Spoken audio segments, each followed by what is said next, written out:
Mes chers amis, bonsoir. Je vais reprendre aujourd'hui notre thème sur l'initiation catholique. Alors, mes chers amis, lorsque l'on est catholique, c'est que l'on a un sens à sa vie. Et c'est Dieu qui donne ce sens à notre vie. Et il nous faut avoir à l'esprit, chose qui n'est pas facile aujourd'hui, car nous vivons dans un monde où tout est fait pour oublier cette réalité suprême qui conclut la vie de l'homme sur Terre, c'est-à-dire la mort, bien sûr. C'est très rare que l'on parle de la mort dans notre société. Je vois bien, quand on prépare des funérailles ou quand on rencontre des personnes justement qui ont perdu des proches, qui sont morts, eh bien, le mot mort n'est pas utilisé, le verbe mort n'est pas utilisé. Non, c'est pas possible. Mourir, non. Alors on dit il est parti.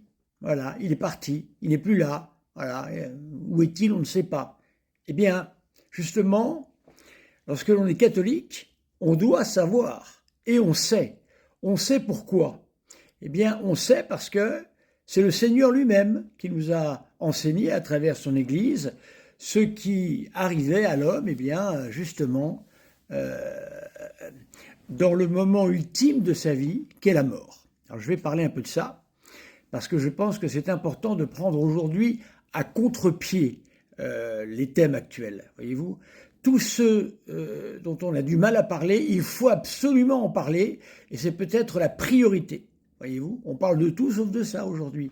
Et c'est parce qu'en fait, évidemment, dans un monde comme le nôtre, qui est athée à grande majorité, c'est la première religion de France, l'athéisme, on a peur de parler de la mort, bien sûr. Parce que la mort, pour un athée, c'est un échec, bien sûr. Il ne sait pas ce qui va se passer après. De toutes les façons, il le refuse. Je vois même certains athées aller jusqu'à dire qu'ils s'en fichent s'il y a un enfer, voyez-vous, c'est pas grave. Voilà, c'est comme ça. Alors nous sommes catholiques et nous sommes croyants, donc nous allons essayer de voir un peu ce qu'est la mort. Voilà. Alors, tout d'abord, il y a une définition qui est facile à faire, que l'on peut donner par exemple à des enfants. Vous savez que c'est très difficile ce passage de la mort, quand il y a des enfants, justement, on ne sait pas trop comment expliquer les choses. Et il faut, même si l'on prend un langage adapté à des enfants, il faut tout de même dire la vérité. On ne peut pas mentir à des enfants, c'est pas possible. Ou alors quand on raconte une histoire à un enfant, il faut dire c'est une histoire. Voyez-vous, je vois ça dans les patronages, quand on racontait quelque chose, on disait toujours c'est vrai ou c'est pas vrai. Très important. Les enfants ont un sens aigu de la vérité, bien plus que nous d'ailleurs, heureusement.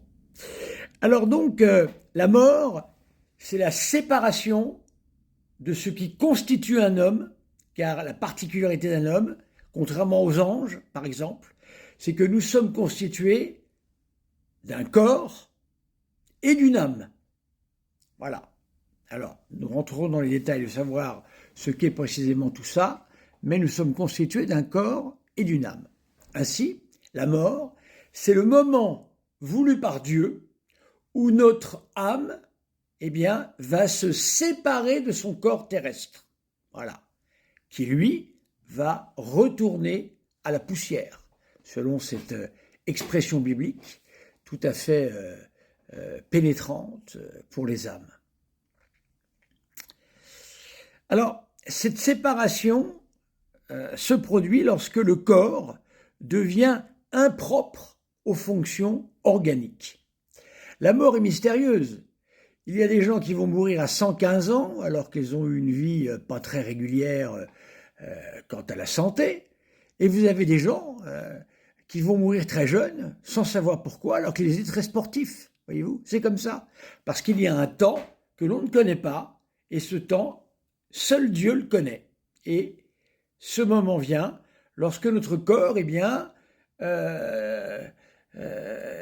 devient en quelque sorte impropre à ses fonctions naturelles.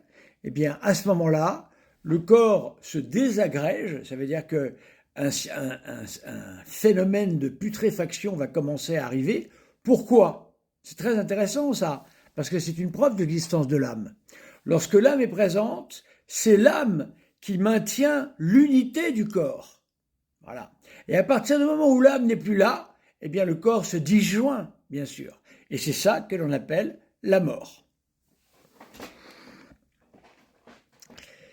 Alors, c'est une condition que connaissent tous les corps vivants, pas simplement les hommes.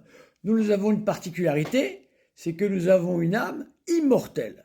Voilà. C'est-à-dire que lorsque nous mourons, eh bien notre âme, elle, continue à vivre. Les animaux ont une âme. Les plantes ont une âme également, bien sûr. Mais eux, lorsqu'ils meurent, ils retournent à la matière. Voilà. Peut-être que Dieu, en son paradis, peut les reproduire, peut les recréer de nouveau. Mais en tous les cas, leur âme est mortelle, elle n'est pas immortelle. Voilà. Ça, c'est important de le retenir. Alors, nous passons par divers stades, voilà, qui commencent par la naissance.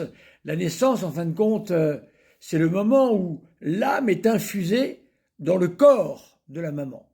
Et à partir de ce moment-là, cette âme immortelle pour un homme qui est infusée dans le corps de la maman, eh bien, va se constituer un corps. Voilà. Aujourd'hui, on le sait parfaitement avec la science. Voilà.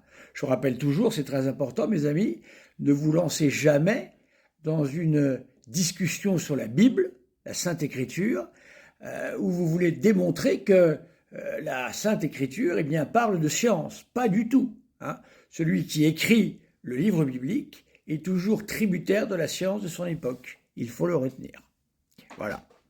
Donc, en fin de compte, voyez-vous, nous passons par divers stades et ensuite arrive, au bout d'un certain nombre d'étapes, la mort. Sauf exception, bien sûr, quand la mort arrive plus tôt. Lorsque le corps est devenu par l'usure, voilà, alors ici on ne parle pas des accidents, on ne parle pas de la mort violente, comme l'on dit. Hein. Lorsque le corps, eh bien, devient usé, se retire l'âme et le corps abandonné se décompose, comme je vous l'avais expliqué, et se dissout. Et le corps de l'homme est comme les autres soumis à cette loi. C'est un fait d'expérience que personne ne peut ignorer. Ici, je vais citer un texte d'Ecclésiaste 12, 7. La poussière retourne à la terre selon ce qu'elle était, et l'esprit retourne à Dieu qui l'a donné. Je répète, la poussière retourne à la terre selon ce qu'elle était, et l'esprit retourne à Dieu qui l'a donné. Alors, ne cherchez pas à savoir ce qu'est cette poussière, ne cherchez pas à savoir tout ça, c'est une notion qui nous dépasse totalement. Voilà. Dieu nous a simplement donné ce qui était nécessaire ici-bas pour faire notre salut. Savoir si l'homme a été composé de glaise, d'argile, comment cela a été fait, nous n'en savons rien. Dieu seul le sait, et cela ne nous intéresse pas particulièrement de le savoir, car ça ne fera rien à notre salut. Voilà. Il faut savoir que avant le péché originel, Adam et Ève étaient immortels, c'est-à-dire qu'ils ne mouraient pas. Ils ne pouvaient pas être touchés par cette violente séparation de l'âme et du corps. Voilà, mais j'en reparlerai un peu plus loin.